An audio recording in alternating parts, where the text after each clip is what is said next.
further by winning out on pure mechanics. Let's find out, guys. We move on to Royal Blood for the grand final, best of 7. In the bottom left, teamless, all on his lonesome. He is GuMiho!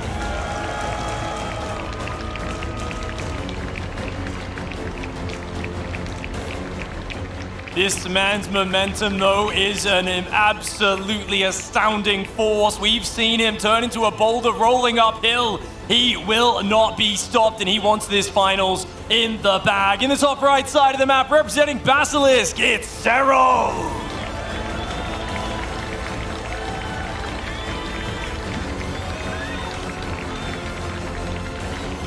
Loving the signs, guys. I absolutely love the crowd here. It's been fantastic. You guys have been so energetic and cheering for anyone.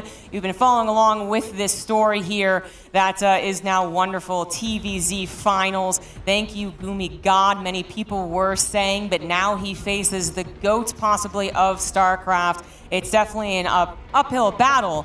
And we do have something at least a little interesting to start us off with. Serral did do an extractor trick. Yep, 15 hatch, 15 pool. He's been loving mixing this opening in early in a series.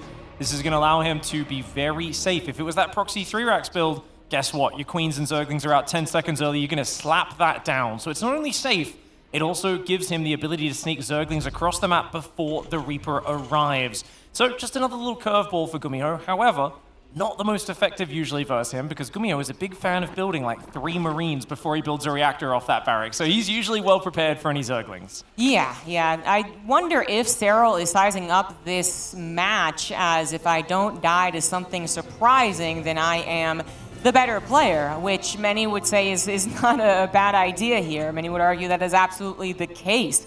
And that's why I think, alluding to my earlier comment, it would actually be really cool, but also kind of makes sense if GuMiho just surprised us by winning out mechanically, because Serral keeps thinking, well, I just have to, not die, so I'll take some economic hits here and there, and I'll play extra cautious, and then he might have to actually reevaluate how he plays against GuMiho as the series develops. Look at how early those injects go down on the hatcheries with this build order. Also completely skips the zerglings. Other than these two going for the counterattack, but GuMiho, he's ready for it. 1 Marine out.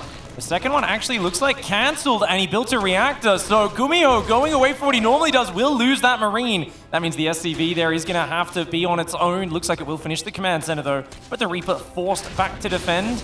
And Serral already a lovely disruption, allowing him now the freedom to get his 3rd base up at home and to start 2 extra queens. I'm not sure he actually saw what was developing up there, but it's usually, right, going into the Hellions, going to the reactor. Yeah, I did see that. Didn't see what was behind that. Of course, not just the 3rd CC. We didn't see if that was perhaps, like a 2nd barracks behind that, right? We know what it is. The factory is done. The starport's on the way. But once again, GuMiho opens up with the Marines rather than going directly into the Hellions. Oh, I think we're going to see the Queen drop variations on V-Grab. This is amazing. Serral used this, I believe, in the final game versus Clem in the regionals, semi-finals. He's going to be potentially looking to at least get some Roaches out. No Overlord speed or lair just yet, so maybe not. Could just be safety. Roaches skip Ling speed and get up into a Mass Roach style. A very nice way to play for Serral. Cyclone on the way for GuMiho. He's playing a very peculiar style of his own. Yeah, he's been mixing it up on the build orders, no doubt about that. Earlier today, we saw the Marines with a bunker at the 3rd base, and then into more of a normal follow-up into those Hellions. But this time around, getting the Cyclone, getting the Medivac, and getting his Reaper into the main base. It's the natural that he really wants to see. Is Serral going to deny the Scout? Well, he saw a gas at the very least. Yeah, the gas itself is a bit of an indicator. Ling speed's on the way as well. Oh my. Serral here with Ling speed and Roaches on the way. Makes me think maybe there's a chance of him going for a big Ling Ravager attack, but I believe having the second gas scouted scares him out of it. Serral instead now starts droning up, begins his lair, and it looks like it's just going to be a couple of Roaches for safety before he moves to the next step. Yeah, Serral possibly having to just pivot very, very quickly, but he's pretty good at it. It's not like he was already so invested into an attack. He did get a scout on what GuMiho was doing. He saw the starports and the factory yet move to the reactor, so he might have been predicting this. He certainly has enough army to deal with it. It's not really a drop that's meant to do a ton of damage, but if he finds an Overlord there, a Queen trying to spread creep here, then it can be very effective. GuMiho is so weird with these openings. He puts Zerg in a position they're not as practiced at. Getting a couple of Overlords is a fantastic start. Without Ling speed, it's annoying dealing with this. Roaches and a handful of Queens not as mobile. Behind it, Cloaked Banshee and Bio transition on the way, and no doubt the third command center will float down shortly. GuMiho setting up for a very big game here. Yeah, he is. You know, we get another check on Serral scouting after we see what this does. Okay, still not finding a whole lot. Wanted the queen, but was feared of the follow-up, right? I didn't actually see the third CC. I mean, the timing of the other technology is a bit odd, but so is the opener, right? It's very different than the usual Hellions. I'm not sure if Serral has already picked up on that, rescouted perhaps the front, but eventually he will get a link down there and, of course, see the third CC. Well, I say that, and it just was denied, but eventually. It's very hard to know exactly what Serral, recognizes here. Good idea, he senses there's probably a third, but GuMiho's doing a good job of keeping question marks out there, making it difficult for Serral to nail down exactly what he's up to. Serral is getting a fourth base, and he's restarted Zergling speed, which he earlier cancelled, so a bit of indecisiveness. Starting link speed, cancelling it, now restarting it.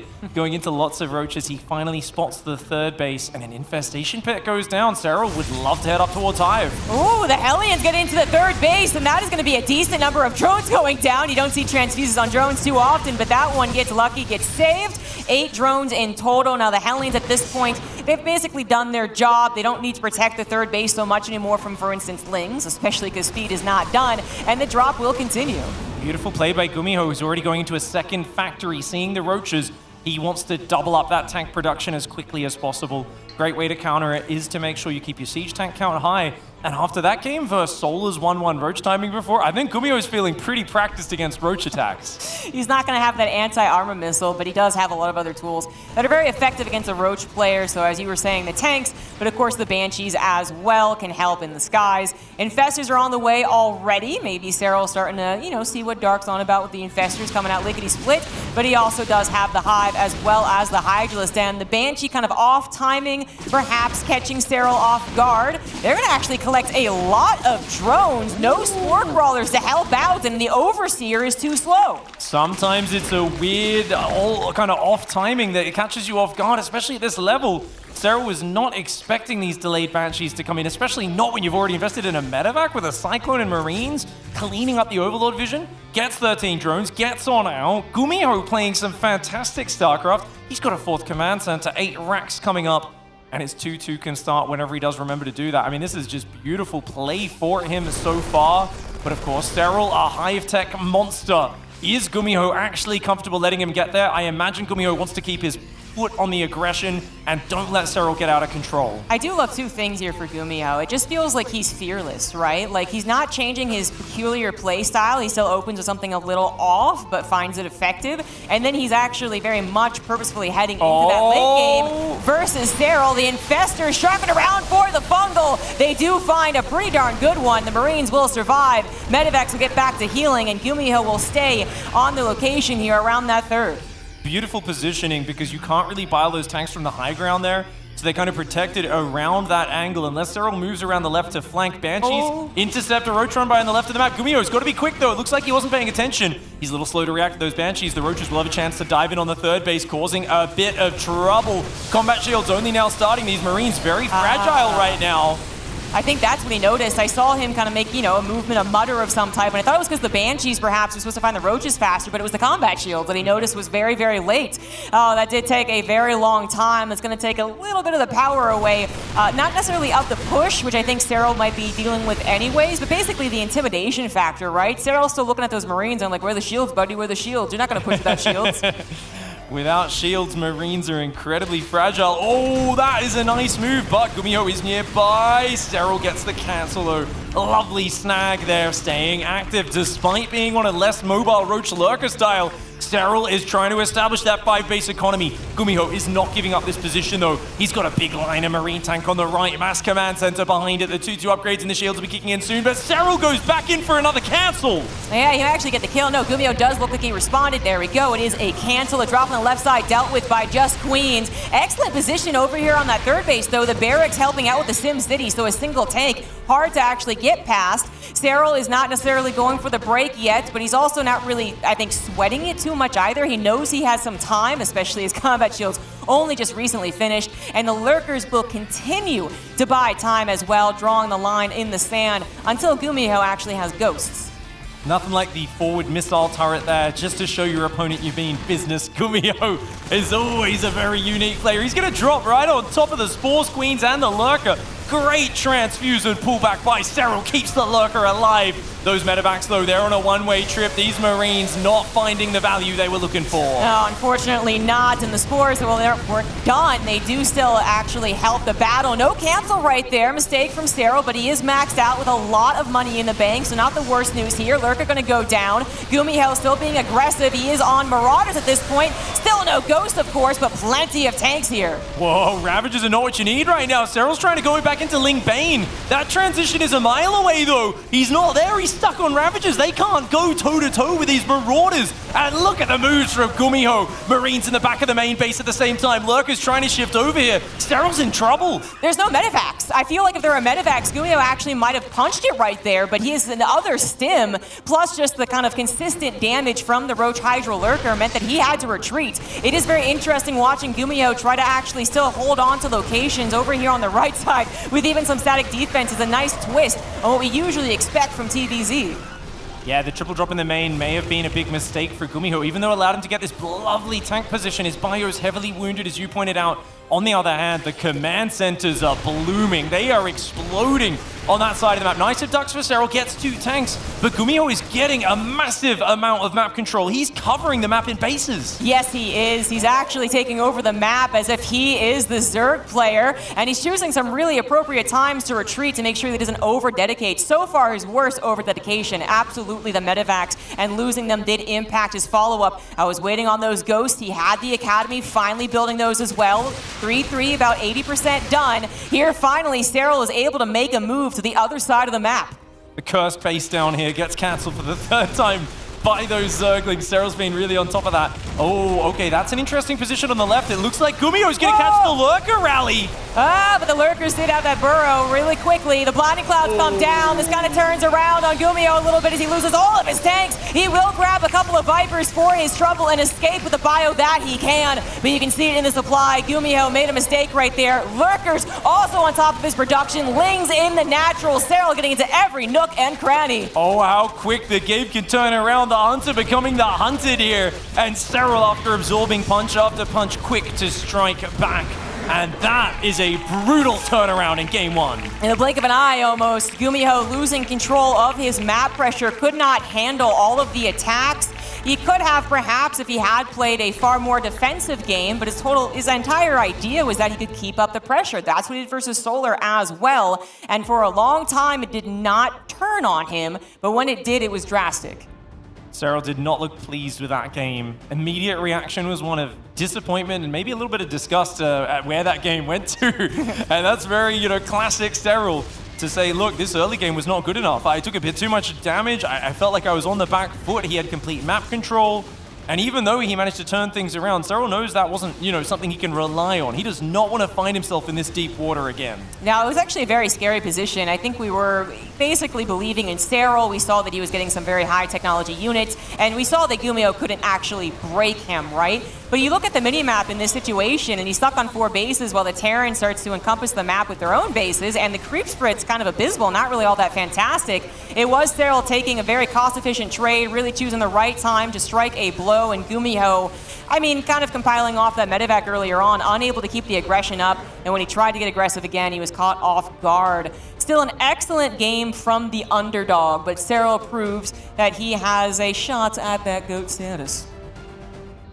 Nice way to show that he's got what it takes to dance with the big dogs. GuMiho impressing around the world in the first game, but Serral, of course, was made of sterner stuff. You need to keep up that momentum and continue. GuMiho was very close to finding a kill move in that game, but he ran out of juice. Literally, his medevacs were just no longer there, no ability to heal.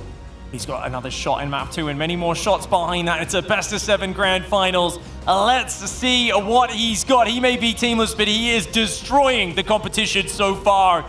Let's see if he can take it out. Up here at the top right side, it's GuMiho.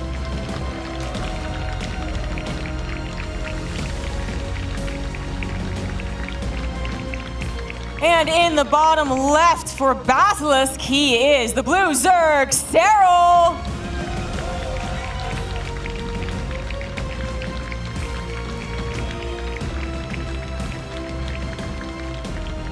We really can't emphasize enough how impressive GuMiho's performance has been thus far in this tournament. If you run it through Aligulac, the rating website, it gives him a 2.4% chance of winning this grand finals. And yet, it was also similarly pessimistic when it came to his former opponents, which he absolutely wiped the floor with. GuMiho has been impressing us, but of course, Serral showing up to this tournament, barely dropping a map. And he is looking like he's definitely kind of in form. Wasn't too confident with how that last game went. Does look like he's returning to a more standard opening build order, so I think we're going to see some Zergling Baneling here on Cistern. Yeah, seems that way. GuMiho so far with a normal build, but he does change it up basically around the time he would usually get a factory. You definitely have to draw some parallels to Oliveira's run in Katowice earlier today, with GuMiho taking down so many incredible championship-winning players, and then doing so in style too. But I guess the biggest difference that we're seeing now is that Oliveira basically continued with that momentum. He went into the finals versus Maru and then immediately surprised everyone by taking that game, where unfortunately for GuMiho, he was playing a really strong macro game, but as you said, ran out of juice, and quite literally thanks to those medevacs. And center first opening coming in here for GuMiho this time around. Going to give him a big economic boost. Does still open up with the Reaper behind it. Serral did build 4 Zerglings. It's going to be unfortunate when he realizes that there's no Reaper arriving at the normal time, as you can skip those and get more drones, but Serral was not expecting a command center first. No, I mean, it has really come back into most, I would say, TVZ best of longer than a best of 3, so 5s and 7s, I suppose. But, you know, you just can't really guess when that is going to happen. GuMiho now starting to really develop that build, follow up from the command center first. Yes, a factory came down, but also now a second barracks. I like that this modern TVZ meta involves these pushes that are kind of recessed back from the edge of creep. You know, I feel like in the Korean scene, Protoss players have been doing it for a while, but now Terrans as well, sieging their tanks 1 full screen, sometimes 2, all the way back from the Zerg territory, looking for the optimal position and simply to deny map control, territory, and creep spread. GuMiho did that fantastically in that last game, and I want to see a lot more of it as the series progresses. We saw Raynor, of course, earlier struggling with Beyond in a very hard-fought match where that was the case. And Serral, it's hard for him to pick when does he break out of those positions. In that last game, he never really dealt with the tanks on the right side. He basically just waited until GuMiho moved elsewhere. Yeah. And that was a big creep denial and a big advantage for GuMiho, even though things didn't work out. You got to really think about what would have happened if GuMiho didn't have 2 big mistakes. 1, the combat shields. He might have been able to push that issue on the right side even further. And then 2, the medevacs not being available on the left side when he did have that potential strike at Serral's natural. If you consider those 2 things actually happening, I think we're talking about a very beautiful, very well thought out game that GuMiho won, as opposed to having to give up after a very quick turnaround. We're seeing the build continue to flesh out. It's been like a little questionable, kind of look like a 2-1-1, but then that second barracks was later, right? So the stim isn't going to be done. It's only 1 medevac. A couple of Hellions made an appearance. It's a bit of a grab all of units right now. Yeah, this is most of GuMiho's bio openings in TVZ. If you scout, you're just as confused as if you don't scout. It's very hard to read because he's got a little bit of everything. It makes it difficult for the Zerg to know exactly what they need to defend with. You've got to adapt on the fly. It's an uncomfortable situation, especially when you're in a grand finals and you've got a lot of your own expectations, as well as those of your fans, your family, your friends, and your team on your shoulders. Here comes the Marine drop. Hellion Reaper will block the expansion behind it. Very quick tank Marine production continuing. It feels to me like GuMiho is delaying that 3rd command center a very long time. I wouldn't be surprised if he even drops an extra couple of barracks here. Yeah, 2-base attack would be quite the surprise. It does, again, occur occasionally, but I feel like it kind of had a month where it was on quite a bit, and then now it's back to really just holding that in the pocket as a surprise build. But I think what would be really cool about it is that, you know, Serral really doesn't know what's going on behind this. For all he knows, there could be going in a battlecruisers behind it, right? Because that was something that they were doing back a couple years ago. It is going to be that 3rd CC, which I think we've also been seeing a lot more. Usually that single engineering bay was like the easiest sign that there was going to be a 2-base attack. Not really. Like in this tournament, we've seen plenty of +1s lead into spectacular 5, 6-base macro games. 3rd command center is now on the way, but GuMiho still has a lot of Marines and tanks on the way. Even though he's going to be macroing up, there's an opportunity to set up for a big push. The question is where? What angle would he go to? Serral's being forced to focus on the bottom of the map, and that would probably be the optimal position to try and deny. If he can get some siege tanks in a medevac and boost down there. He hasn't shown a sign of moving out just yet, though. Interesting that GuMiho is being so passive. I really thought building those early tanks, this many Marines, was going to line up for a push, but combat shields and +1 are almost finished, so I would have expected him to move out by now. he might still plan on moving out, right? I mean, it's not the quick delivery, the really well-timed gut punch in the early stages of the game like a two-base attack would be, but, I mean, you produce tanks that early on, and you will just have a lot by the time you are ready to push. If GuMiho ends up playing this super passively, I'd actually be quite disappointed. I think Serral ultimately would still get enough macro going despite his possible confusion. So I am actually really hoping GuMiho finds a place to siege up these tanks and start to pressure Serral a little bit. Serral playing very safe. He thought it was a two-base all-in for a while there, until his Zergling got in just now and saw the third command center. He was stopping at 58, 60 workers, massing Zergling, Baneling, only had a single evolution chamber. But now that he sees the third being taken, Serral drops the second evolution chamber, but he's still not droning. He's still massing Zergling, Zombie Grub. I think he wants to get very active. He might not necessarily just headbutt, but he might wait for GuMiho to move out and then do a giant backstab. Yeah, exactly. I mean, Serral might have been caught, as you were pointing out, thinking, okay, it's going to be really dedicated, so I have to cut the drones. But, having that army doesn't necessarily have to be just awkward because you're a Zerg player, 180 drones. You can absolutely use it for either a big surround, a big punish on this move out, or but for a run by. GuMiho is scanning ahead. He's got that nicely sieged up tank. He wants to stay on the edge of creep, and Serral is going to witness that and, say, okay, time is being bought. Let's try and set up an attack. Oh my gosh, and he's so well set up because GuMiho doesn't think there's any way Zerglings and Banelings could have gotten to that area of the map, but they were there before he even took this position. GuMiho could be completely surprised if those units come in from behind and encircle his Marines and tanks. This is very dangerous because Serral knows everything right now. GuMiho does not. There is a big pack of Ling Bane that could ruin his day. Yeah, exactly. He thinks he's safe hovering on the edge of creep like this because he's looking at that left army. There is another army somewhere around here. Did it join up, actually? It might have joined up, gone for the run-by, actually, with a lot of those Lings. So that's the choice that Serral has made. They will bust open the supply depots. Not a whole lot of reinforcements for GuMiho as he does get supply blocked, but a very nice tank on the high ground will help to mitigate the damage done by this run-by.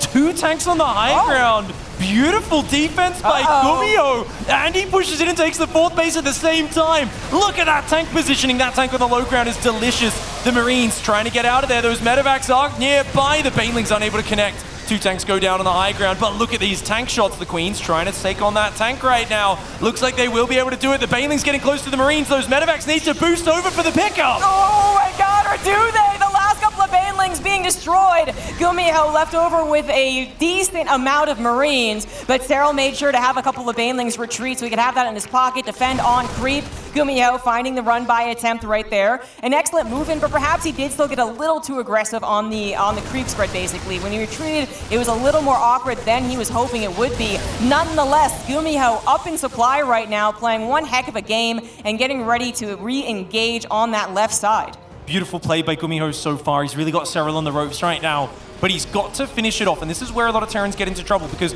now when you rotate to the other side of the map, there's a lot of creep out there. Serral used it to ambush him.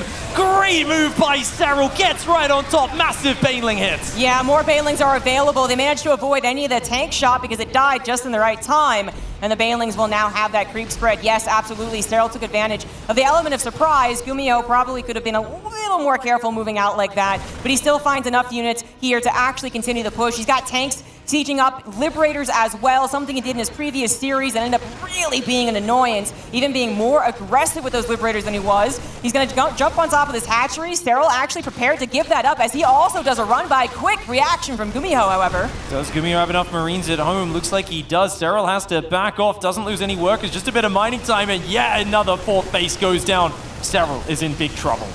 This is a fantastic game. I mean, blow for blow here. It's Serral, though, as a Zerg player running only on those 67 drones, which might sound like a lot, but it's not, right? And the 4 base is not really set up as he tries to take the bottom right yet again. There's no medevacs here with these Marines. GuMiho's Marines are out in the open. Serral joining up a lot of units. They're trapped. Yeah, if he splits, then the Lings are very effective against them, so it's not something you can really handle. Fortunately, the units manage an escape to the right side. SCVs are like, nope, nope, nope, go back into the natural. And GuMiho will now properly defend his 3rd base while still clearing up creep spread on Serral's side of the map. Serral's got +2 carapace, so he's up an upgrade right now. It's a very important one. His +2 melee will be in soon, but so will the 2-2 of GuMiho. GuMiho's still got that forward army on the map, but he's also trying to make sure he blocks any follow-up attacks. Here we go, he never re-walled. That is a big amount of Link Bane, but there's plenty of Marines nearby. Yeah, I don't think Serral realized that. The Baneling's getting sniped at the very last second. Nicely done by GuMiho to hold on to his third and his natural. Excellent defense from GuMiho. He is not going to let himself be tripped up. He targets the Baneling nest, but Queens were there to transfuse. It looks like it's going to be a little too much to grab. Maybe later on as he continues to move his tanks forward.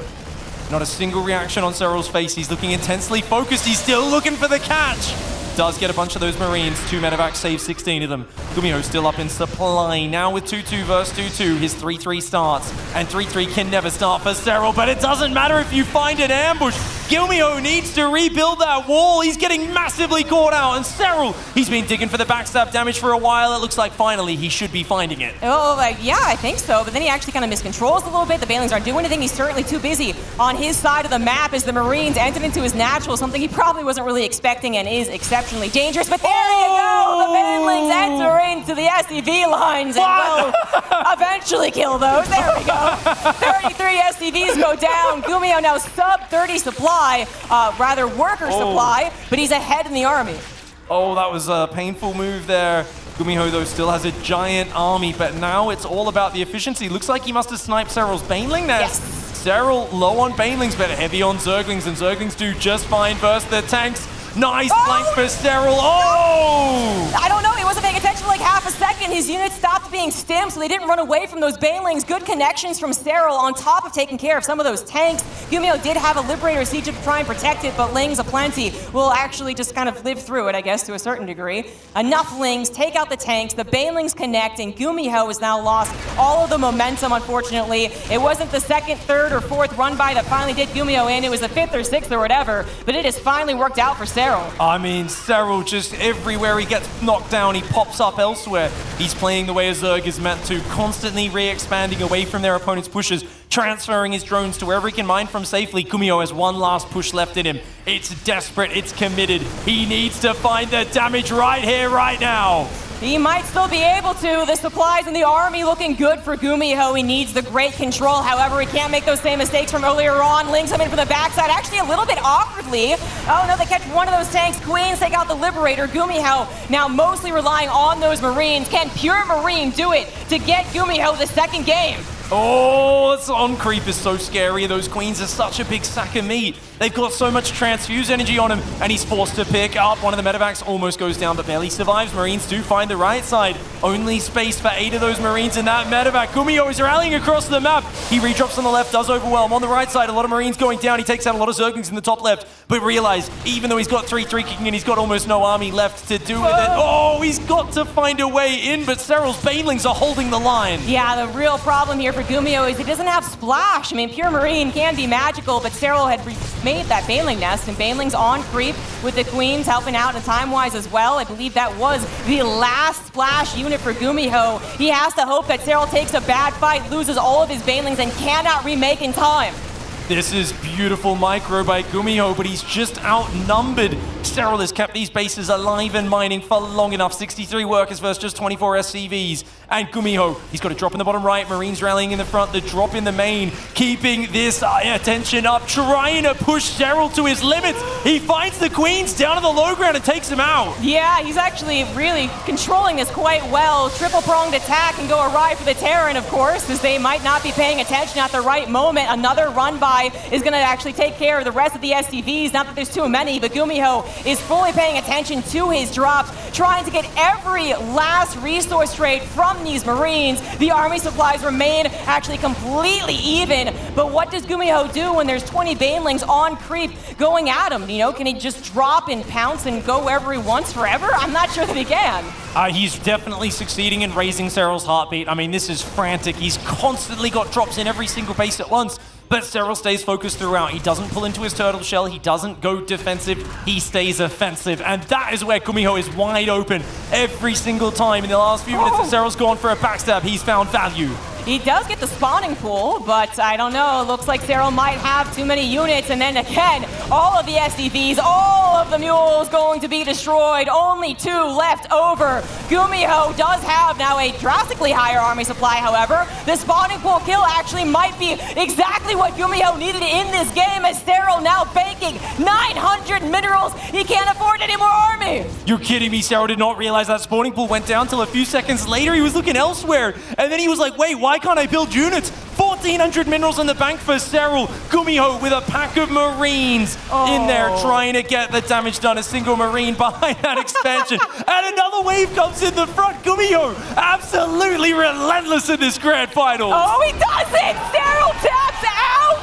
GuMiho with the army, the invincible army, the last stand, takes down Serral in game number 2. Oh my gosh.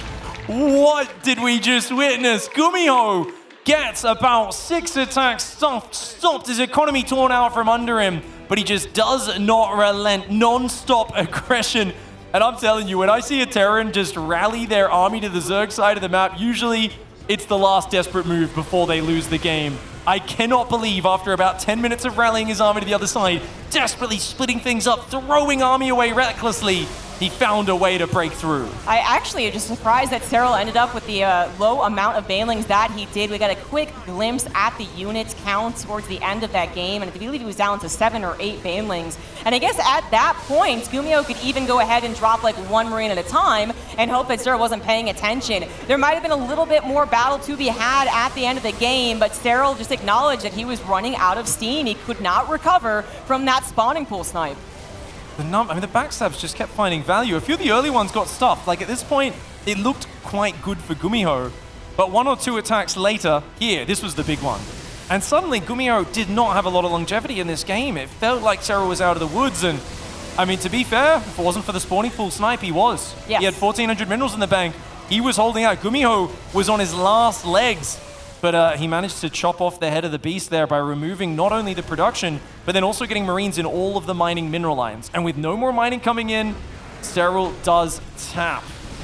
Is there an argument that that's a slightly early tap? Because the spawning pool's about to finish. You got 2k minerals and a lot of lava. That's kind of what I was alluding to. There might have been more game to play out there, but Serral believed that he was just out of steam. I suppose he figured, okay, I can make however many lings 18 minerals makes. But does he have the larva? He's losing a lot of hatcheries. He's lost all of his queens at that point. Every queen's gone. You're going to have 1 big round of Zerglings. You're going to hope that you keep your drones alive while waiting an extra 30 seconds for them to get out. Yeah. That's a tall task. I mean, this man down here, he just took pedal to the metal, full on aggression, and he stressed out his opponent's multitask until he broke. This man is showing he belongs in this grand finals. Put your hands together, everybody, because this is GuMiho!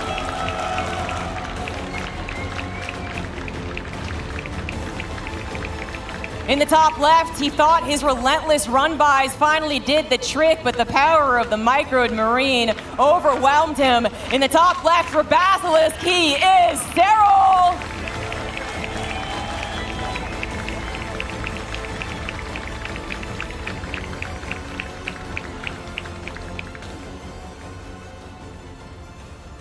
And this is a fascinating build order, Zombie Grub. That there is a proxy rush.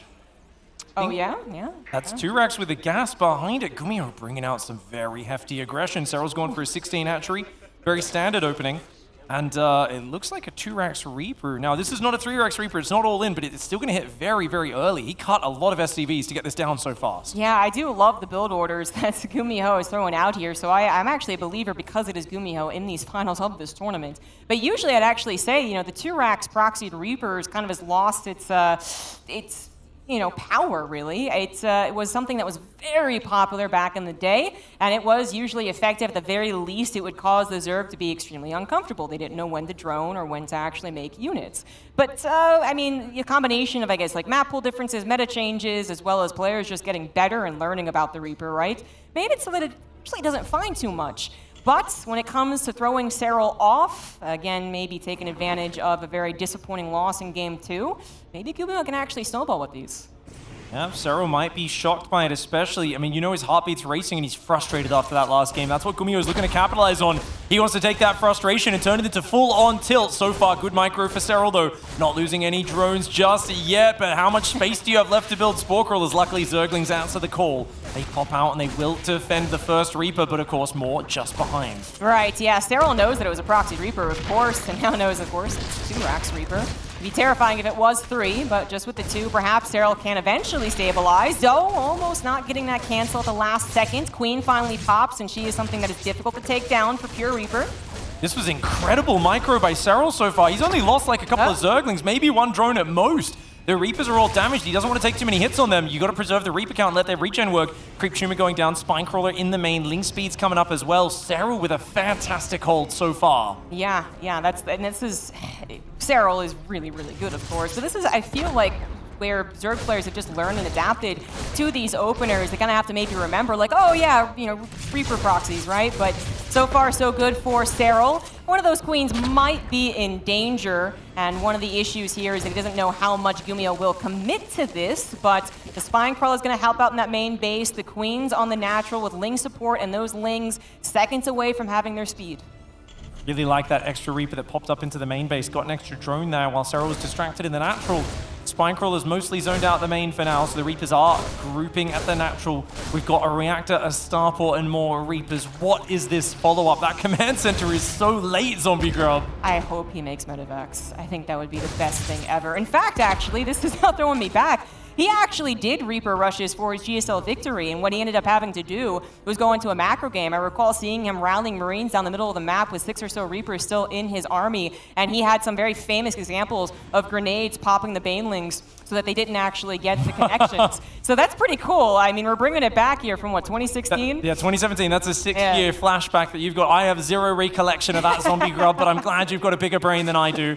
GuMiho, of course, he's got a deep memory of builds that he can dig into it. Oh my lord, I know what that sound means, Zombie Grub. That's your fusion core sound. I suppose we have to do the fusion core dance, right? If anyone remembers what that looks like.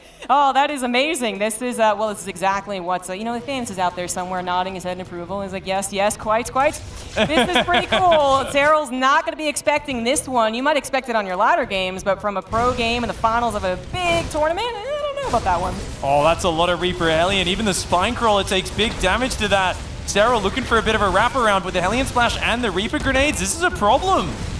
Yeah, Reaper's well controlled, can take on these Lings. Sometimes it can turn around, of course. They get this around. The grenades don't really favor you, and GuMiho has to respect that potential as well. Gonna just target down the third base. It's actually gonna get very, very weak. I wonder if it's gonna have to be canceled. Yeah, I mean, I don't think Serral wants to cancel it, but he may have to give it up. I don't think with Hellions reactoring in, he can actually defend that. GuMiho is trying to still engage the queens. I mean, he doesn't just want the hatchery. He wants the queens as well. GuMiho wants to bait Serral into a bad fight. There you go. The hatchery is dead. Serral did want to defend it. You could definitely see he really wanted to. I guess the fortunate news, he didn't over-defend, I suppose, right? He didn't lose his queens, Lings, and his hatchery, but losing your third base is a big problem for Zerg, even though GuMiho's own natural was so much later. Now, the biggest problem for Serral is that he does not know what the follow-up is. As far as I know, with that Viking patrolling around, Serral has not seen the fusion core. And he's using a lot of transfuses on Spinecrawlers and queens right now. He doesn't have that many queens. I believe it's 5 or 6 in total. I'm not sure the exact number. And he's being kept so busy. 5 queens is not what you want. You want to have 7, 8, 9 queens against a battle cruiser. Yes, 5 can defend it and you can survive. But if there's no Spore Crawler, that's going to be a problem. A second Starport on the way, Zombie Grub. He's going absolutely mad. GuMiho got here not by going off his standard style. He still plays weird. He has played bizarre build orders. He took out Maru with Battlecruiser, Mech, and Sky Terran builds, and he is trying to do the same sort of madness to Serral. Yeah, the Battlecruiser has appeared in the main base, taking on that single Spore Crawler. Serral, what is his reaction? Does he actually have the queens necessary to, well, take care of the first Battlecruiser? Probably, but then what about the rest of them? What about when they have Yamato? Oh, he actually pulled his Hellions a little far back from the choke. Zerglings are going to get in there. Battlecruiser evades, though, after taking out a bunch of drones and a queen. Good defense by GuMiho. Serral is in a very dirty position, and the Reaper Hellion comes in, isolating a few of those units. Roaches are popping. They're good against them, but not when they're outnumbered this badly. Oh, I love when they flare around. Woo, woo, woo, woo. Yeah, the Roaches not going to be enough right now, but they should eventually consolidate. But you can see the queens also happen to be pulled to help out there, and a second Battlecruiser is about to appear. Again, Yamato on the way. away. Drones still going down as the Reaper is now content on kind of sacrificing themselves. Yeah, they're not going to bother escaping. 15 drones go down. Beautiful play by GuMiho. He is putting Serral in a dark place. Serral's going to have to dig deep. You can see it there. He's moving from side to side in his chair in frustration, because there is losing in a game of StarCraft to someone who's just outplayed you with a bit better micro and mechanics. And then there's someone who's 3 steps ahead playing 5D chess while you're stuck here trying to figure out what the heck is going on. And that's Serral right now. He's no doubt got a feeling like he's being toyed with. This is a frustrating situation. It's hard to calculate. What do you do here? I don't know if he can do very much, honestly. His queen count still really hasn't gotten much higher. Yamato is done. Insta-kills on 2 of them, and there you have it. Oh, it was a bit of a slower death, but it absolutely was GuMiho in charge of when he was going to die. Serral has to tap out as the second BC pops on in, knowing more to come as well. GuMiho's build orders continue to do wonders for him. I imagine Serral was saying something like, well, that was a bit of a frisky build to himself there. Of course, shaking his head a little bit in appreciation of the weird that just happened. 2 racks Proxy Reaper into Mass Reaper Hellion into Battlecruiser Surprise. GuMiho brings out the gift that keeps on giving here. Beautiful, creative, and interesting Terran strategies. And he is now in the lead in this grand finals. The man was meant to have a 2% chance to win this, Zombie Grub. What's happening? What's happening is a little bit of the Oliveira magic. I'm even thinking perhaps, Haas really making us second guess ourselves when he took on Serral during his 2018 victory parade. GuMiho is just playing so darn well. Anytime he opens up with more, kind of typical openers, but actually are still atypical, like that Medevac opener, it just, I'm reminded of a lot of games where I witness a Terran kind of do this, kind of do that, and then it's not really a whole lot. It's kind of like, oh, well, great, you kind of confuse the Zerg. But GuMiho keeps up the pressure and the momentum with it, right? It really is just the beginning for him. He doesn't just say, okay, I'm going to do this and then 3CC. He has the next step in mind.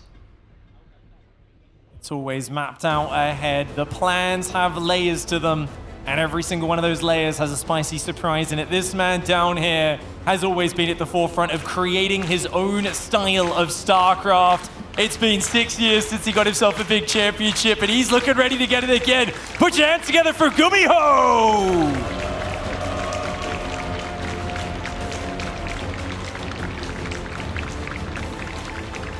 And in the top left, certainly frustrated after the last 2 games, but determined not to die to any early game cheeses. For Basilisk, he is Serral.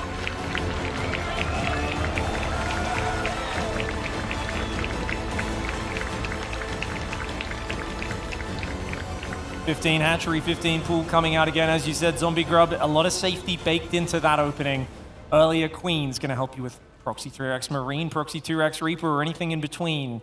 And it is just going to give him a bit more of a 2-base focus. Now, this is Babylon. It's a small map. It's rather cramped. It's difficult to deal with those Marine tank pushes. And I think because of that, it's attractive as a choice for Serral to go straight into Roach play. Oh, yeah, that's a very good point. I mean, Serral could try and still throw in a curveball, do his own early aggression, and try and reset the momentum. Alternatively, he could once again choose to play it nice and safe, kind of reset his mentality right now, and then, well, hope that nothing truly surprising hits him once again. But you can really try and do that all you want. Play the most standard game that you can, especially as a Zerg player, but things will throw you off. You won't drone when you need to, make army when you need to. You won't expect sudden battle cruisers in your main base. It's not usually, I would say, the biggest problem in TVZ, especially when it comes to Serral. He usually scouts everything and defends perfectly and all that good stuff, but there is something magical about GuMiho. Yeah, the layers of weirdness in GuMiho's openings have always looked amazing. I always feel like over the last year or two, I've studied them and I've said, wow, the Zerg's on the edge. There's just so many unexpected pieces of harassment that follow up the next one. But it always felt like there was a bit too much sloppiness in the midst of it. Maybe like a bit of miss micro, a few units get thrown away, his opponent's able to survive and weather the storm, and then, he'd look a little helpless later on. But this tournament, it feels like everything is stitched together perfectly. The detail in the builds, I'm just very impressed by the form that he's in right now. The script writers are really working overtime on this one, man. It's like, GuMiho to win this one. It's, once again, just that unexpected result. GuMiho up 2-1 against the man who was certainly a good bet to win this entire tournament, even before he actually showed up. No one would have put their money on GuMiho. but now I think he's actually convinced a lot of people. The first game not going his way made me wonder at the very least, oh, was it a bit of just a flash in the pan, whatever it is, but no, now he's up 2-1, working his way to his preferred build, which is actually once again going to be the Marine Reactor Cyclone opener. And that gas coming down very late for Serral. He's doing a hyper-economic opening right now. And if GuMiho lets him get away with this, Serral is going to have a massive economy advantage. I don't mind it. This is actually a kind of funky little gamble. I think he feels like off of these more standard expansion openings, GuMiho is lightly pressuring. What's he doing? He's hunting for overlords, and then he's surprising you. So as long as you don't leave your overlords, too many of them sticking out for him to pick off with the Cyclone, that's number one. Number two is don't be surprised by the Banshees that came in and did massive damage in that earlier game, right? Yeah. Those are the two things in the forefront of his mind. And he's saying, well, I don't think I really need to worry about 6 Hellions doing a run by. I don't need Ling speed that early. I can actually maybe cut some corners. So I feel like Serral is starting to adapt and kind of mold his build around GuMiho's style. Yeah, I mean, GuMiho did just get a sight Scout on that Ling, still not having speed. He's looking for the Overlord, but you just pointed it out, stop your Overlords from dying. Now, there is a problem with that, if only it was so easy not to send your Overlords out on the map as a Zerg player, that if GuMiho does do something that's more of a lethal attack, a bunch of Marines, or the Hellions moved across for a Hellbat or something like that, he might be scared, but that's also why the Roaches are excellent protection. 6 of them on the way. We have GuMiho now adding on a Raven. Ooh, the Raven definitely served him well in his earlier series versus Solar.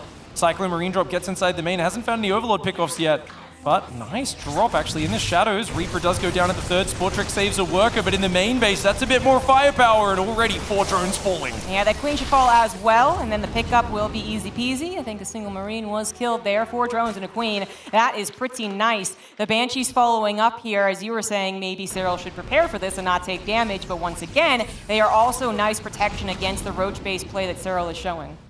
And, I mean, if you're getting thrown off a little bit, you're losing a few drones and a Queen in the main, the medevac's bouncing around, you got Hellions that are going to try and dart in the third and roast your workers. These are all things that can distract Serral and lead to him being caught off, but no, he's got Spore Crawlers building.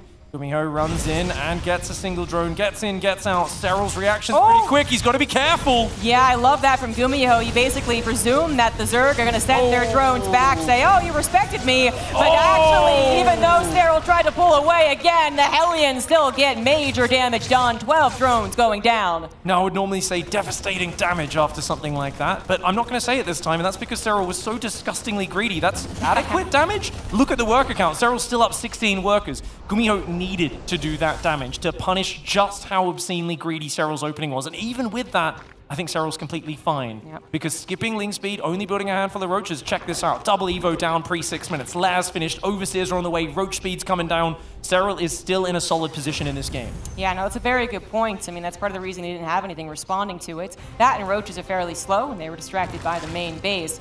GuMiho still working his way up to Bio. I mean, I do wonder in an entire best of 7, could we see some battle mech? I kind of hope so. But since GuMiho is doing such good work with Bio, I mean, if he wants to, be the Maru in the finals here, I'm all for it. I think losing 18 series in a row trying mech against Solar ruined GuMiho's perspective on mech's ability to work versus Zerg. Honestly, I think we can blame Solar for that one. It's honestly something where he started to just say pure Bio is the way to go, and I really agree with it. The results speak for themselves. He's looking fantastic lately. The Hellion Raven clears up some creep. Overseer Scout does come in and confirm the Bio follow-up, and behind it there's already an Infestation Pit almost finished. Serral droning up his 4th base at the same time. I love this corner base that he's taken, trying to, of course, realize that if he goes and takes any front bases, he can't really cover the air. So drops are going to be able to bounce around. He's not going to have anything that shoots up for a while longer in this game, other than a few Queens and Spore Crawlers. Right, eventually he will get those Hydras to help out, but of course they're still land-based, so they're also only able to do so much. The drop continues on here as GuMiho also still has his Hellions patrolling around, looking for any creep with that Raven, of course. He doesn't have to do some scans. And once again, the anti-armor missile, can't forget that one, was very effective against the Roach play. Serral's not going to necessarily do that 1-1 attack, of course, but later on we might see that impact one of the bigger maxed-out battles between the both of them. Serral's greed is really a next level in this game. To be down 1-2 and showing such confidence is impressive. Shows me he's not letting his fears get the better of him. A lot of players on these big stages start to kind of play with the shadows of what they're imagining their opponent's doing. Serral staying very focused, and he's getting just the right amount of economy. Adding Ling speed now to transition back into Zerglings, and no doubt melee upgrades in the near future. Lurker Den and Hive are both almost finished. GuMiho only really able to chip away at the creep. And no signs of a killer push to follow this up just yet for the Terran. A little bit similar to that first game, but recall that the first game, GuMiho had a lot of established pressure, I suppose, anchored pressure. He actually brought the tanks forward and... brought the tanks forward and actually kind of cut up the map a little bit. Serral did eventually win that game, but that was a big part of why it was a little more awkward in the early game. This time, GuMiho not being able to cut that up, actually just kind of doing a very normal push to the bottom left. If he does get across to the actual base, there's a nasty tank spot that he can abuse, but will Serral have the units to actually defend against that, both in the army supply, but also, for instance, a Viper, to get rid of that tank? Serral is going for a very quick set of lurkers there. He's going to be going straight for lurker range as well. He delayed starting his upgrades a little bit. Still hasn't started the +2 carapace. We'll be getting that in the near future, no doubt. A lot of Zerglings getting mixed in as well to kind of tank on the front line, I suppose. And that's a scary thing, because if you can hit with like 10 lurkers with range very quickly, and GuMiho's tanks aren't well set up, it can go very sideways very quickly for the Terran. I don't know if that Marine actually saw the lurkers. It's scouting the bottom left. It might eventually. Taken down. I am quite concerned. I mean, if GuMiho has his tanks properly positioned, his Marines ready to respond in concave, the lurkers might not be the death of him, but if he's moving in thinking that he can bully around the roaches a little bit and suddenly lurkers pounce on him, it could be quite scary. Raven, of course, going to give that detection, but the scan was just to see what was ahead. Raven also useful against those lurkers. We do have the speed burrow now on the way, as Serral does kind of just, let GuMiho to a degree take around that middle, but he's got these run-bys set up, and of course that technology on the way. Single tank enough to dissuade Serral there. You don't know what else is behind it. You know there's a rally point near there. And GuMiho's going to move south, looking to maybe cut those roaches off on the way home. It's a small, cramped map, and lurkers are devastating, but so are siege tanks. Whoever gets the best position in these battles can really just destroy. It's kind of like a TVT, because you both got long-range siege units, but they're not very mobile. Here we go. GuMiho catches a few units out. Serral quick to unburrow and pull back. Nice maneuver by Serral. Avoids disaster. If he loses those lurkers, he's in big trouble. Absolutely. GuMiho, though, now encouraged by that pullback, is going to continue establishing his presence on Serral's side of the map, clear up more of that creep spread, even bringing the Banshee in to support. The Vipers are here. They're looking for whatever they can get free initially until they really want to pull the trigger. There you go, Abducts. But now they don't have any parasitic bombs. Well, actually, one of them does. It's GuMiho who's actually going to pull the trigger. He scans ahead, and he says that he can actually take on the army to the bottom left. Perhaps now he can actually maneuver onto that base. In fact, he might just get it right now. A lot of the Queen Roach was out of position a bit far north. He wasn't expecting GuMiho to push so low. Now gathering up is Serral, but with no Abducts or Blinding Clouds to deal with those siege tanks, he needs a moment. He's got a bit of energy on the Vipers. Here we go. Goes forward. One siege tank gets abducted, but he's low on energy. Serral's taking massive tank shots. That being said, Serral's supply is very high. He's just got to be careful because it's a lot of that is in Roach, Ravager, and Queen. None of these are very high damage units, and GuMiho has a great position. The tanks spread on the high ground. Oh, here we go. Another Abduct comes in. A couple more siege tanks getting harpooned to the low ground.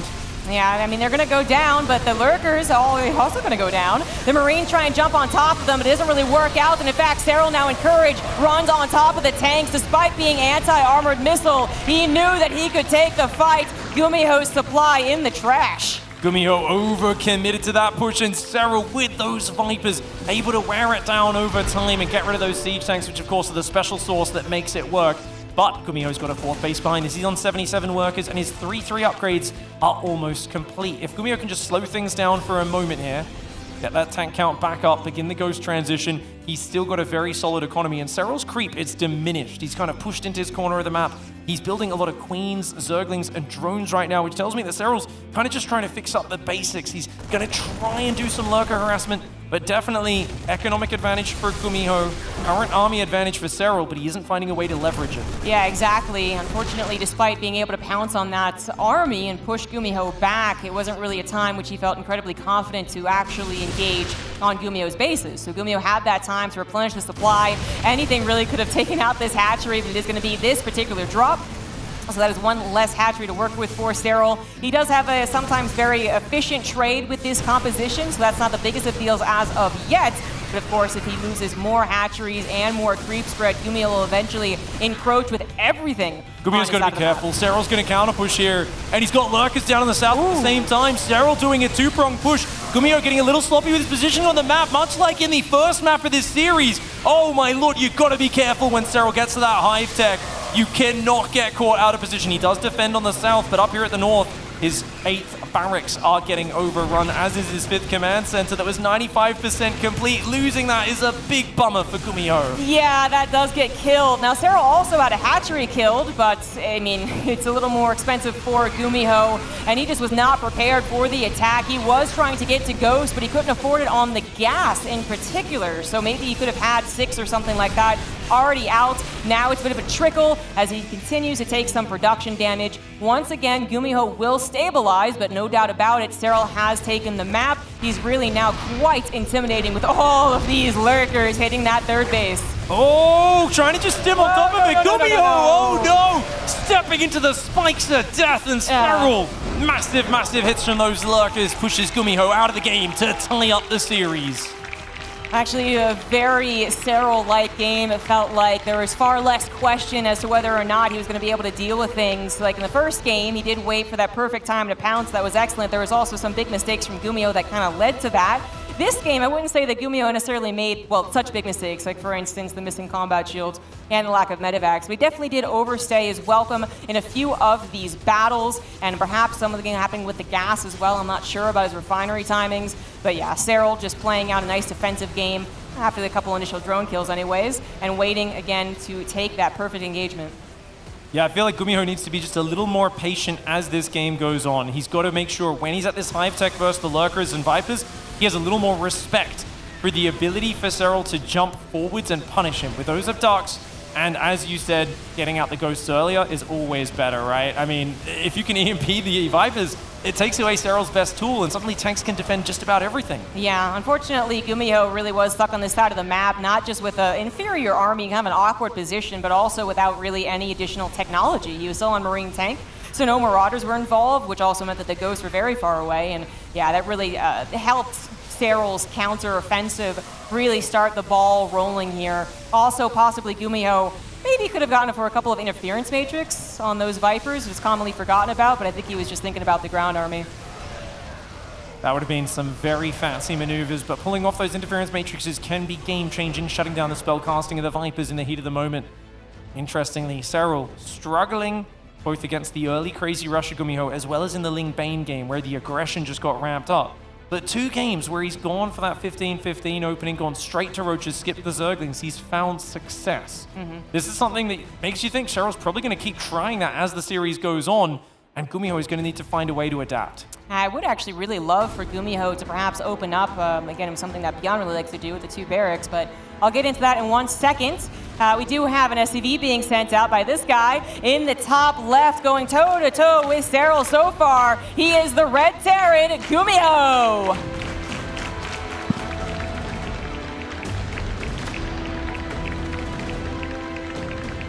And the incumbent champion, an absolute monster down here in the bottom right side of the map, representing Basilisk, Serral!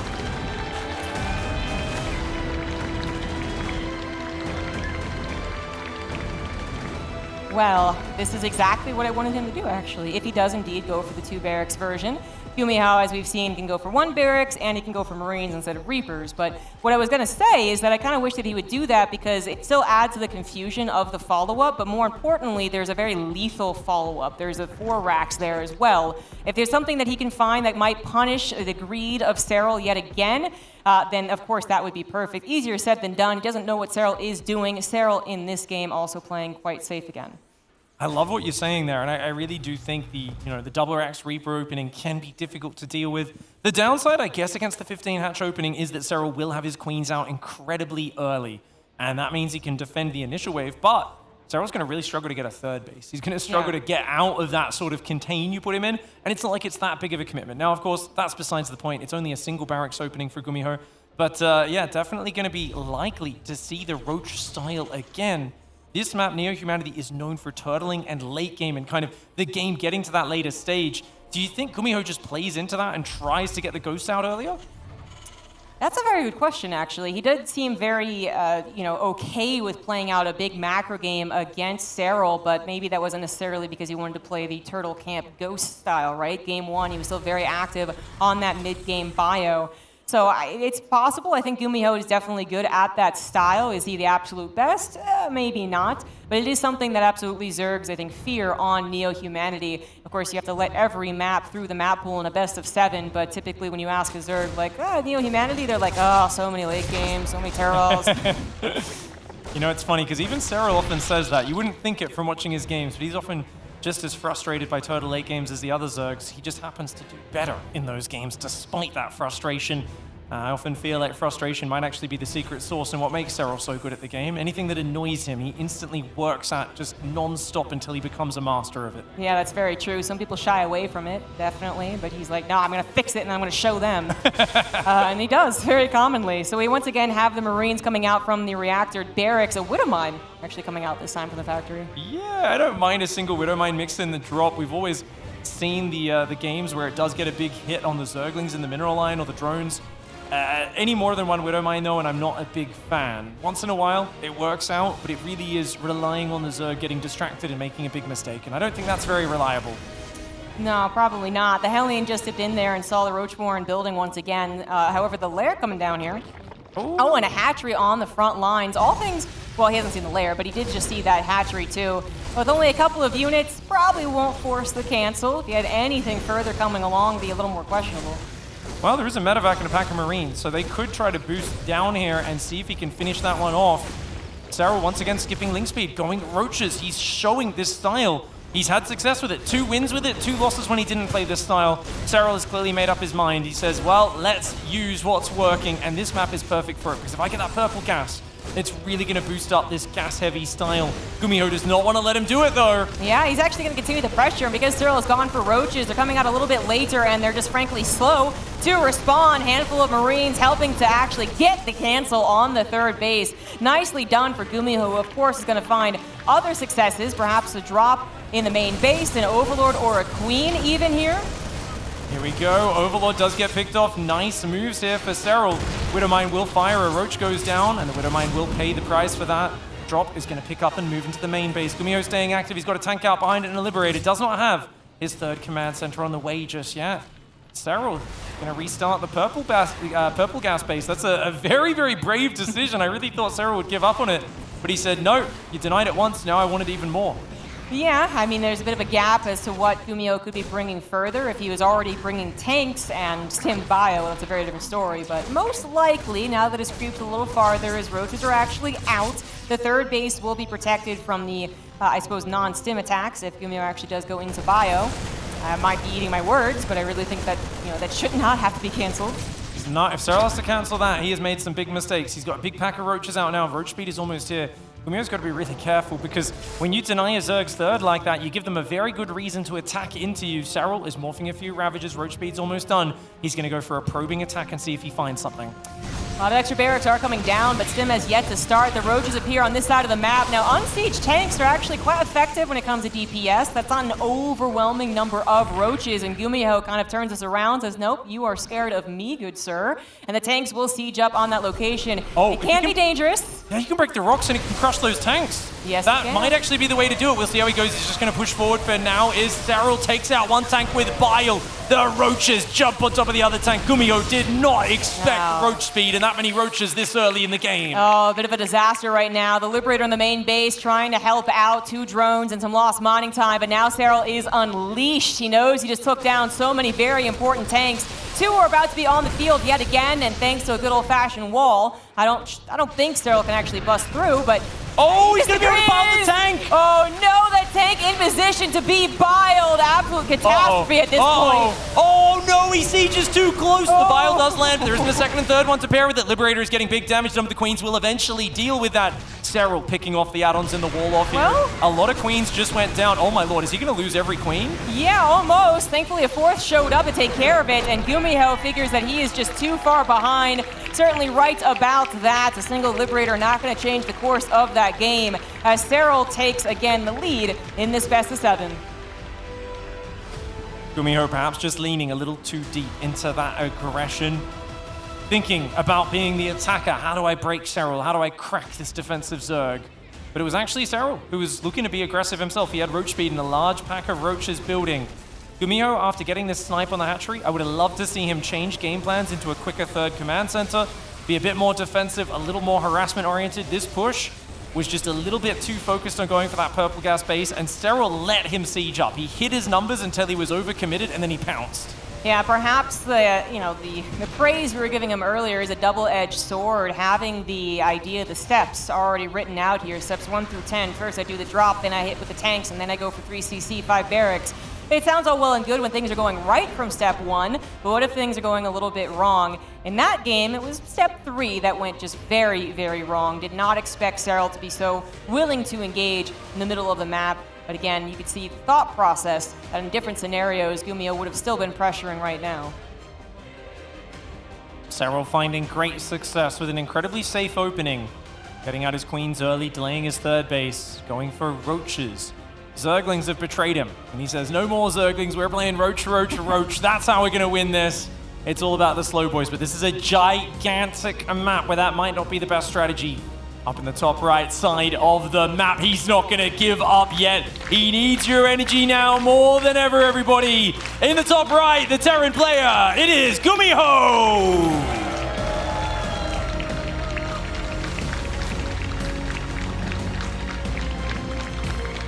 And to the bottom left, looking to close in on this 4-2 and another championship trophy in his display case. For Basilisk, he is Serral.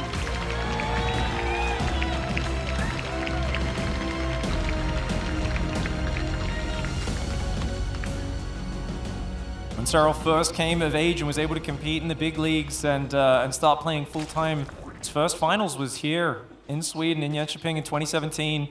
And he had a very close finals run in, did fall barely short before going on to dominate the StarCraft 2 scene over the next year and become what many would call the greatest player of all time. He's now here back in Sweden looking for that trophy. He's only one game away. And standing in his way, a very surprising opponent. And GuMiho, I'm still surprised that he's got those 2 wins. If I went back a few hours and said he's going to be in the finals, he's going to be really taking the fight to Serral, that's insane. But Serral has caused him some troubles in the last few games with a change-up in his style. He's now going for a spawning pool first into a 6 Zergling pressure up against the command center first. This should be good for GuMiho because his command center will be finished. The problem is, if he gets, say, his first Marine or Reaper surrounded or his wall-off is not finished, he could take some damage. Yeah, exactly. The command center is not necessarily the issue when it is this quick. It's what else do you have beyond that? How long are the Lings causing chaos in your natural, and God forbid they get into the main base. It's also really interesting to think about the games that GuMiho won.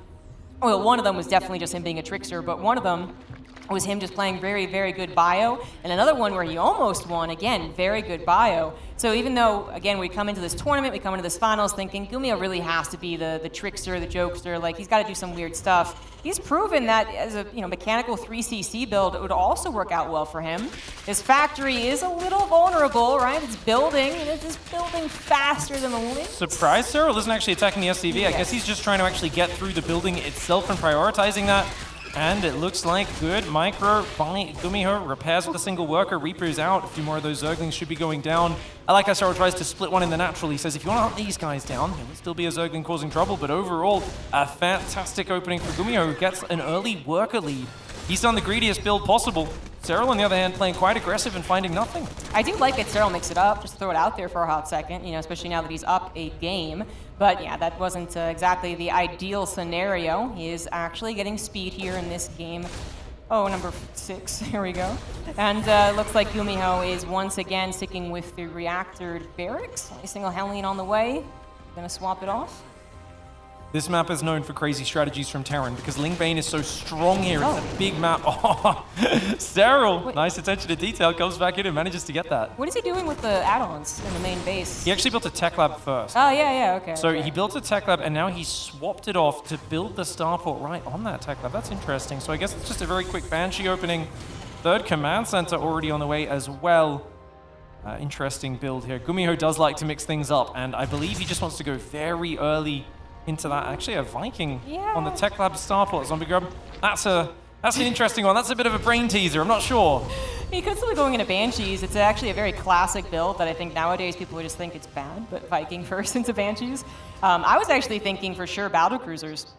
as Altitude being a bigger map as well. But let's see if he cancels the cloak. The Overlord dips in, actually dips out. Great scout for Serral, Yeah. The Viking will have to chase down that Overlord. Extra queens are on the way for Serral right now. He's got pretty good information about what's going on. And a lair does start up. Cloak gets cancelled and a Raven. Okay. All right. So it's not any, spectacular battlecruiser play, but I do like the trickery here. A Viking coming out is going to blind Serral on the map, not just for the scouting of what GuMiho's build order is, but also for future drops, right? Taking care of the Overlords. Reaper gets back in, sees the timing of the lair, does a little bit of damage, and, well, unless Daryl is going to cheese with that lair, which is not going to. GuMiho knows that he's actually probably even a little bit in his head. The cloak probably worked out and might even over-defend with some Spore Crawlers. Super early Spore Crawlers as well as a very quick lair, but Zombie Grub, whoa, what have you seen? Factories, man. We are getting our mech game. Ooh, okay. This is something that I said Solar destroys it. Serral is known as a master of defeating mech. But it's a big map. It's one which plays very differently to other maps. It's great for those mobile battle mech styles.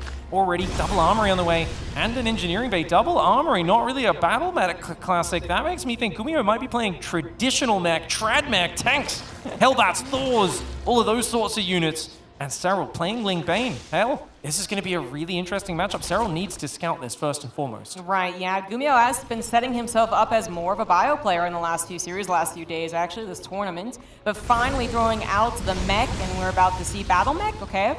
Then, this could really surprise Serral. I am really happy that GuMiho is at least trying this on Altitude. It is his last life, and people have their opinions about the mech chances of living and actually winning, but he has played some spectacular battle mech on this map. Indeed, he has. And GuMiho, he really is. It's his variety that lends him such strength as a player. It's why he's quite hard to play against. And catching Serral off early in this series, he's hoping to do it again here. 6-minute mark, massive Hellion run by with a Raven. He's looking for big kills. Yeah, those Lings are actually going to be a little lined up. Now a bit more of a surround as reinforcing Lings come in, but Auto Turret also coming down. That actually, the biggest problem with Auto Turrets is the threat. As the Lings get distracted by it, the Hellions go after the drones. The Queen actually blocked the ramp. They wanted to go in the main base, but that single Queen was perfectly positioned. The Hellions kind of bugged out for a little bit, trying to get past it, but they just couldn't quite squeeze through. And all things considered, Serral does hold. Wow, really nicely done there. I actually thought that was going to really trip him up with the Auto Turrets adding in. 7 drones go down, but for all of those Hellions, and while yes, GuMiho will be able to replace the Hellions, playing mech as he is, and now Serral knows that, it still was not a very good trade. Takes away some of that map presence as well while he rebuilds the numbers. But the Cyclones are now out, add in a couple more Hellions, and we will once again have GuMiho out on the map. Nice early 4th command center. I love that. That's a big detail that you need. With this style, long run, Zerg is actually more cost efficient than Terran a lot of the time. Unless you get over into the tanks, which he is now starting, Cyclone Hellion is always eventually going to get flanked by Zergling, Baneling, caught by a Fungal, and it's going to all go down at a very terrible cost. But you can actually expand at the same rate, if not faster than the Zerg, if you just keep taking these command centers. Oh, I love that. So that's actually a scouting supply depot, but the Vikings are the Banelings. But you're absolutely right about that. But what's really nice about GuMiho is that he's not just stuck in his 2017 ways or whenever he last was playing, traditional mech, right? Like, he's not going to stick with just battle mech and kind of refuse to adapt. He's not going to stick with traditional mech and refuse to adapt. The way that he plays this out, as you're saying, a lot of expansions, really taking over the map, but then he does a really good job reading into when he should be adding on the tanks, when he can push or take zones on the map that really make the Zerg player double guess how they ought to be playing against him. Here we go. Hellion dropping the main base, slides its way in. Nice moves. Oh, Blue Flame kicks in just now as well. Roasty, toasty time. And 7-8 drones will fall immediately. Zerglings don't even want to run into that. The Hellbats will morph. Looks like GuMiho's happy to throw these Hellbats away for now. Just says, no worries, I've got better things to do. You're going to lose a lot of mining time, having to pull back your whole force to deal with this. And he does actually come in and saves one of the Hellbats to get out for later. Yeah, I guess he might have been judging where the attention should be, and then at some point he's like, I can actually pay attention and bring up this Hellbat. The battle mech was trying to move on the right side, hasn't really found anything quite yet as Serral continues to establish creep spread to the middle of the map. He is adding on the Infestors, waiting for that upgrade to get about halfway done before actually adding them on. Overseas Scout continuing through. Serral wants to make sure there's no sneaky battle cruiser transition. He knows who he's playing against. GuMiho is always a player who's got surprises up his sleeve. But for us, we can see it's just Thors and 2-2. He's rounding out his Tank Cyclone Hellion army with that. He's also building medevacs 2 at a time, so the Bernie drops are one of my favorite maneuvers. Definitely huge if you can drop those on top of like Hydras. But in this case, where it is mostly Roaches and now Infested Tech coming in, it's going to be interesting to see where those medevacs come into play. GuMiho, when mech was more common in the meta, he was one of the best at actually doing those quick Hellion Thor drop pushes, kind of all of the above. But it's not so popular anymore, as like what he's doing here. I do love the mobility that the medevacs add. They could absolutely go for Hellion drops, but they also help those Thors survive when often they get target fired. You pick them up, and then the Roaches are like, oh no, I can't target fire them anymore. I just think it's a great addition, where, Vikings, maybe not too helpful right now. Liberators, of course, could do some damage, but the medevacs, I love that GuMiho still likes adding them in. Going up to 8 factories now is GuMiho. He's got like 6-7 command centers. He's got a barracks floating out front just to monitor the Zerg's movements, give early warning of attacks. Neuroparasites on the way. The Infestor count is growing. Hive and Spire on the way as well. Serral is waiting for GuMiho to make a mistake. So far, GuMiho has not made it. GuMiho is building towards the late game mech army, and I think it might be time to begin that Ghost transition, because Serral's got the spellcasters. Actually, no, he's going to go for a push. Maybe he'll go for Ghost behind it, but for now, he is shoving with a gigantic mech army. Exactly. He has adapted it away from, battle mech, really not even really being all that active with it. Added on those tanks, added on those Thors. With all those upgrades that the Thors have, they are actually tanky, and they pack a punch, and again, can be micro thanks to the medevac addition. Absolutely lovely from GuMiho. Serral not quite prepared to tackle this push. Lets it onto his side of the map, lets it on top of the base, which absolutely goes down. I don't know what he's planning on doing now. He actually runs into the tanks that are definitely going to win that fight, positioned as they are. He is forced to retreat away, but if he retreats any further, then the Natural is in trouble. Now the way Serral's going to try to do this, look at this. Roach run by, cuts off the reinforced, deals with the Hellbats, backs away from the Thor. He wants Banelings to clear the Hellbats. He wants Zerglings up front to tank the siege tank shots. He wants his Ravagers to drop the corrosive piles and then very quickly fade away before they get shot down. Ravagers are incredibly expensive. You don't want to be standing and trading shots with siege tanks and Thors. You want to just hit them, get in, get out. Yeah. Actually, on this map, in these exact same positions, GuMiho displayed some spectacular mech where he ended up expanding to the left and towards his opponents. The Zerg was also expanding towards the left, and he just took control of the Xel'Naga and the gold base. He could also do the same thing to the right side, depending on how this game goes. Serral actually on the offensive. The Neural Parasites come in. However, the Hellbat drop going to try and take care of them. The Raven is there to help out. No scan necessary. Corrosive Biles landing on some of those mech units. Actually, GuMiho's supply still looking fine, as he is willing to chase after this army, and anti-armor missile helping out as well. Oh, great neural there on the Thor. He's going to force those medevacs and those mech units backwards. Serral with some amazing engagements off the back of the Infestors, but I do love the Hellbat answer. What you don't realize until you've tried is you cannot neural parasite a transport that has units inside it. So those medevacs with Hellbats, you can't stop those with anything but a fungal growth. The Infestors are usually burrowed. They can't fungal while they're underground. So you can just drop those on top. As long as you have a Scanner or a Raven, they'll get shot down, and you'll break those neurals before they have a big impact. That's excellent information for sure. Don't try that, guys. It's not going to go too well. And perhaps Serral does know that, even though you're not often up against this particular composition. I don't know if he target fired, by the way, or it was just the AI, but the Thor that was Neuraled made sure to kill that one Raven that was available. GuMiho, I don't believe, remaking that Raven. He also still has not added on Ghosts. So he is still sticking with a mass Thor army, and again, with the amazing upgrades that he has, it might work out. Ling's starting to get some run-bys in, capture a tank, gonna go after this Thor, and find the damage. There you have it. 3-3's almost finishing for GuMiho. That's going to be big. Zerglings coming in. Oh, Serral being so tricky with these little Ling backstabs, trying to find units. But keep in mind, most of his army still Ravager Ling Bane. These units are fragile. He needs the correct engagement. He's got to take the right fight. Your Parasites come in. The Hellbat drops answering all over the Zerg. Wow. GuMiho coming in with napalm drops like an absolute madman. Oh, wow. Bringing back kind of a classic style. The Hellbat drops on top of the Zerg to help deal with the current problem Terrans are facing. The Neural Parasites against their army can be very tricky to deal with. You add on Ghost, you get the EMP, do you siege up your Liberators in time and actually have that scan? Well, this is a very fast reaction to those Infestors. Really cool stuff here from GuMiho, perhaps advancing the cause of Terran mech. Now even including some of those Thor drops to help chase down the Roach Ravager as it tries to retreat. Careful, this is very hard to get out of here. Thors aren't very mobile. Serral catching him out. Thors are getting dropped backwards to dodge the Biles, though. Nice micro. I didn't realize Terran had War Prism Zombie Grub. GuMiho does, apparently, and gosh, seeing them just ferry around the Thor, good feelings here, very good feelings. He could even try and go for drops, but that is exceptionally dangerous to do.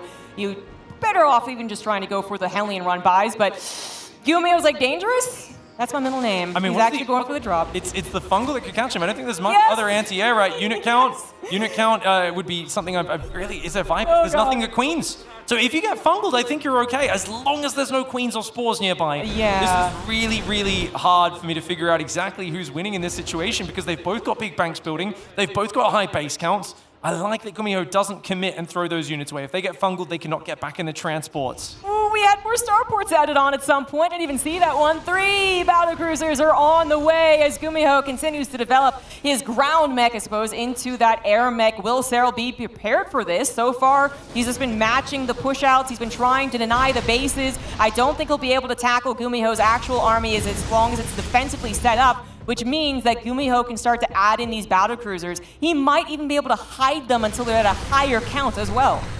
Okay. Oh, nice move for Serral. Unsupported planetary fortress gets biled down. A moment of inattention for GuMiho gets punished. Serral looking for those freebies. This is what Serral's so good at. When other players are trying to force things to happen, Serral is simply casually looking for them and finding them, stumbling into them as he wanders around the map, finding those free pickups. Really nicely done. But the battlecruisers are definitely a surprise. The Roach Ravager, though, now rotates to the left. GuMiho a bit sloppy on his positioning. Where are those doors? Yeah, they're very out of position. Perhaps another sensor tower would be necessary. He thinks about dropping on top of this, but decides that it's unnecessary as Serral is going to retreat. He still has yet to have to show his battlecruisers. They haven't had to respond in an emergency quite yet. Maybe they could have and tried to save, for instance, that right side base, but I don't even believe they're out yet. So he is continuing to add them on, add on upgrades and Yamato as well. And I'm fairly sure that Serral has not gotten sight of this. No anti-air on the way. I think GuMiho's going to teleport in. I think he wants Serral to engage, and he's going to teleport in on top of it and try to boost the Thors. He's basically saying, if Serral goes in here for the Neurals, for the engage, I am going to jump on top as a surprise. And he is looking for one crushing victory. Gets a hatchery on the right side. He's taking the Watchtower. Serral still trickling Zerglings in, keeping himself frustrating, making it hard for GuMiho to get on top of this. There we go. First sign of the battlecruisers finally had. Is GuMiho going to react to that? Maybe teleport them in? No, still waiting for perhaps Serral to make that big mistake. That is the second Spire, by the way. The first one's already a greater Spire. Oh! So Corruptors are coming in. Banelings make some connections, but GuMiho now threatening this base. Those tanks starting to inch forward. Tanks are a big problem for the Infestors, but the Ravagers, nice corrosive biles for Serral, takes out the front 2 tanks, pulls back. Thor's boosting on top of the Infestors. Whoa! Crazy move there for GuMiho. He gets 2-3 and the Infestors go down. One of the Thors gets caught by a Neural Parasite. Corrosive bile tries to punish. Battlecruisers are going to go for it. There it is. The teleport in. 3 Yamatos available. Corrosive bile is actually kind of supporting their Neural Parasite as well. Not going to take care of the Neural Parasite. The Yamatos are used on his own Thors. He tries to dodge out of the way, but GuMiho's tactic is not working out so far. The battlecruisers do end up living throughout the Neural Parasite. Not enough Corruptors to help out, and now the Corruptors are actually going after the battlecruisers underneath the Thors. They're adding a ton of damage. It's a bit of a bloody mess, but Serral is starting to lack some units. The mech push continues on.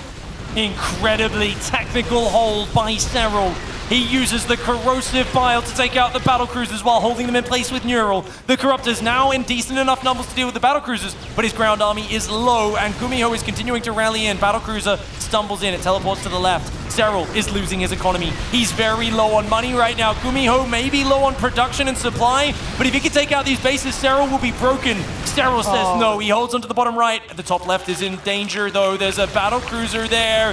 Serral needs to get control of these bases, or GuMiho's going to outscale him. But right now, GuMiho's having trouble remaxing. Yes. He needs a bit more time. Zerg has much better production than Terran. Yeah, no, he's actually not remaxing very quickly at all. He stopped producing battlecruisers. Perhaps that was his plan once it kind of got figured out, but now it's just basically build anything at all. You need that army. Not a planetary right there, and Orbital just gets taken down. GuMiho won't be dying yet. He has that bank to recover if he's allowed the time, but this definitely got awkward. He definitely overstayed. I don't know if he actually could have retreated, to be fair, but when the mech army gets small like that, they don't do well without buddies. That's not the mech army. Hindsight's 20/20, but GuMiho, if he teleported on the left with all 3 BCs, cleaned up 2 of these hatcheries and flew home, that would have been a much bigger success. He's not done yet, though. Hellbat drop comes in, Hellion Cyclone behind it, going back into a slightly more flexible mech composition and finding some big value. Yes, he is.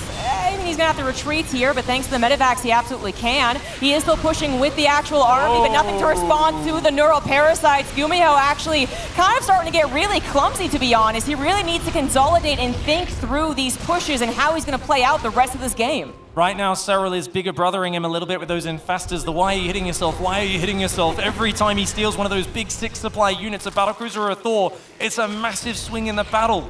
And these SCVs unable to find anywhere to mine. GuMiho's back on 4 bases now. Serral, it's just his activity level is too high. The Lings keep on backstabbing. GuMiho's trying to put the fight back on him. GuMiho does not want to be defensive. He feels that their way to victory is aggression. Serral's on 93 workers with not that many bases to mine from right now. Taking out a few of these drones does not really hurt Serral's economy so badly.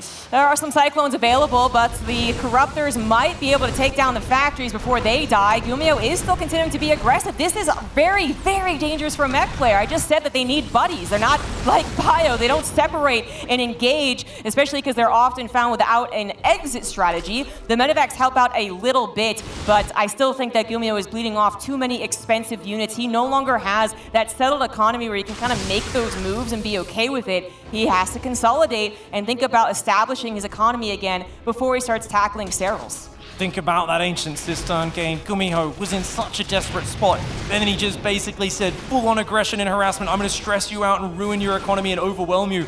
It's what he's tried to go for here, but this time Serral was ready for it. He's blocking those, and I've got to agree with you, Zombie Grub. He's taking amazing trades. GuMiho, he cannot afford to lose this orbital command center. We'll quickly save it for now, but look at that. There's a borrowed Zergling there. GuMiho's in so much trouble, still building incredibly expensive battle cruisers, 700 resources a pop. And Serral's expansions continue to pop up across this map. Yeah, resource trade actually bad for GuMiho. Not a particularly good sign here. I do want to get a unit check after we see this upcoming battle. Battlecruisers versus Infestors 5 to 7. So Neural Parasites, if all of them are available, that is, will be effective, but they might not be if they're being used or if they actually start getting destroyed. Battlecruisers waiting to teleport in if they possibly can. Another Thor gets knurled, somehow survives, but that's a big Zerg army, and there's not much on the ground for GuMiho.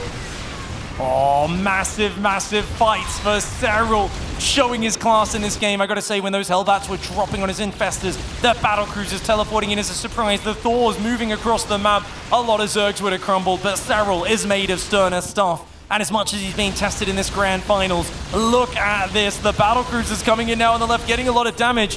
89 army supply for GuMiho. A lot of it's in Hellion Cyclone. He needs to find some pretty wild value, though. Serral still at 125 army supply. Yeah, the Battlecruisers need some protection. They again, mech needs to combine together, so GuMiho does manage to find his ground army and his air army together, almost finding a very nice drone line. What he does find is a hatchery kill, 8 drones as well, but Serral still on 72 drone, just needs bases to mine from, still has that army, unless this fight goes to be a disaster for Serral. This might be the game-ending fight indeed. The Corruptors taking on very injured Battlecruisers as GuMiho's supply continues to dip down. The Battlecruisers are trying to take down as many Ravagers as possible before they are also taken down in turn. Does GuMiho once again have that barely enough army to turn this game around? No, you're kidding me. I don't think he can, but he's only down 10 army supply. A lot of it's in Corruptors. If there's enough Hellion Cyclone to push in, then maybe. Serral realizing, though, look at that. Nice unburrowed fungal trap all over the Hellion Cyclone, and GuMiho is forced to pull back. Yeah, that was always going to be a big problem. The shark attack is just too deadly. He doesn't have as many scans as he would like to be able to look every which way. The Corruptors do get locked on too, so if he has any Battlecruisers left over, they could be a threat. But Neural Parasite and Fungals, the Infestor being the critical unit of this game. Oh, Corrosive Bile takes out that Battlecruiser, 10 Cyclones, 3 Hellions in a dream. GuMiho has fought so hard and impressed so many around the world in this series. But Serral is ahead. He's got 73 workers, and every time he pops a new hatchery up, his mining is good. But right now, if we look at the income tab, it's not massive for Serral. He does it again, the madman GuMiho. He still pushes into the attack despite so many Infestors being available. I think he took down a couple, but now Serral has protected them once again. The lock onto the hatchery might get the successful kill. No, it will not, and GuMiho is absolutely playing with fire. There's not much meat to Serral's army. It's a handful of Roaches and Ravagers, but those Infestors are just keeping GuMiho at bay. And keep in mind, GuMiho actually had a bit more income with all of his mules dropping in the last minute or two, but it's not long, there's no longevity. Oh! Oh, Neural Parasite comes in! Hellbat Cyclone drop to try and answer it, but it's too late! That is going to be it. Serral withstands the bag of tricks that GuMiho was throwing at his opponents all tournament long, and will once again hoist a trophy, this time recovering from his 2017 loss against Neve, and now gets to stand on the stage in front of this lovely crowd.